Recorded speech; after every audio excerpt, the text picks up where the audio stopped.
Once I had to drive late at night from the village to my house. The village of Vol.2 was about 2 hours away from the house, not very far. The path lies first through a country road, then exit to the highway and a broken signpost. I was driving along a country road. The car is shaking all over. I'm driving and I see that in the distance, something flashed between two trees. Well, I thought it seemed it doesn't happen to anyone. I'm going on. There should be a turn here, a familiar pointer. And so I went to the highway. Of course, not a single car is visible. Not a single soul. I drove for about 5 minutes, and then I saw this picture. A man walks by the side of the road with his back to me and a girl behind him. I was really surprised that at such and such an hour, it was already 1 o'clock, I would see people. They go and so, as if in slow motion. I looked closer. I see that the girl is young, dressed in some kind of ragged white shirt and stained shorts. There's nothing on my feet. The guy was somehow too thin, like a walking skeleton. About 50 years old in appearance. He was wearing a hat and a battered shirt covered in blood. I thought maybe people need help, got lost, or had an accident. Well, I decided to stop anyway and ask what happened to them and why they go to such a place so late. I drove my car closer and stopped. They have no reaction. I shouted to them, they say to give them a ride. They again have no reaction. So they walk slowly with their backs to me. I got out of the car and decided to ask again. Maybe they don't hear. He ran up and took that girl by the shoulder. She stopped, and the man stopped too. I stood there for 5 seconds and then turned around, and then I saw something that made my hair stand on end. It wasn't a man at all. It was a very vaguely human-like creature. The head of this creature turned 180 degrees, and a completely disfigured face appeared in front of me. His hair was shaved, and his face was covered with some huge blisters. Instead of eyes, there were empty, bleeding eye sockets. There were no lips, only a row of sharp teeth was visible. I froze for a second, and then realized that my hand was still on the shoulder of this creature. I took my hand away as if scalded and ran away to the car. While I was running, I heard that guy laughing. He laughed like a mentally ill man at the top of his lungs. I opened the car door and pressed the pedal with all my might. I didn't want to look back. I didn't want to know if they were chasing me or not. I just wanted to step on the gas and not stop. So I drove halfway. Then I decided to slow down and look out the rear view window. I looked. There was only a deserted road behind me. I breathed a sigh of relief and soon drove out onto the city road, where there were already people. I felt even more relieved and tried to forget that incident. I drove home, parked in the car, and went into the house. When I was going up to the second floor, I heard the car alarm. It is my car. I realized what it was.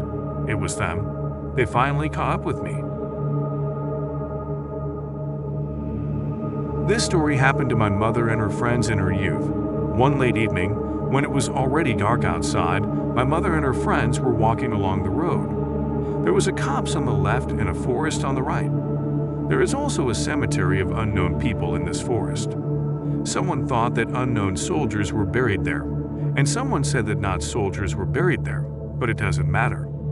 They say that these souls are not calm because they were buried near stones and anthills, but maybe this does not mean anything. Let's move on to the story itself. So Mom and her friends were walking along this road when suddenly a woman with an open jacket appeared in front of them. Her hair stood on end. She was all white and glowing. Mom's friends ran around in fear, and Mom was in the middle and for some reason did not run away. And that woman pushed her in the shoulder so that it even hurt her a little. She turned back, but there was no one there. To this day, she and her friends don't know what it was. I'll tell you another story that happened to my mom's friend on the same road. Recently, this friend's mother died. One morning, when it was still dark, she was walking along this road and saw her dead mother in the forest. She waved her hand, smiled, and called her to the forest. The frightened woman ran very fast to get away from this road as soon as possible. Here is such a mystique. My husband picked up a fellow traveler on the highway near the forest. Some hitchhiker was getting to a neighboring town. The young boy, as it turned out, is a student. We got to talking. It turned out that he was going to his parents for the weekend after classes. Word for word, we got there in a couple of hours. The husband dropped the guy off, said a nice goodbye, and parted. Taking the transfer, the husband immediately set off on his way back. Halfway along the highway near the forest, a hitchhiker breaks him again. The husband stops and, perplexed, opens the door for him. A young student, the same one, asks for a ride, only in the other direction. The husband smiles and invites him to get into the car. The kid sits down and begins to get acquainted in a new way. The husband laughs and asks him why he stayed with his parents so quickly. He said that he was going to them for the whole weekend. The guy tells everything again, the same story, without recognizing his fellow traveler. The husband decided that the guy was an imbecile. Dropped him off under the city where he wished. There was a cafe nearby. My husband came in for coffee. I got into a conversation with the bartender and told him about the strange student, and he just nodded his head. And did he ride with you? And what is riding, probably hitchhiking, killing free time so much? The husband asked. No, he's trying to get home, but he still doesn't realize that he was hit by a shooting range a year ago on the highway under the forest. He was going home to his parents then. That's all, in trying to get what day.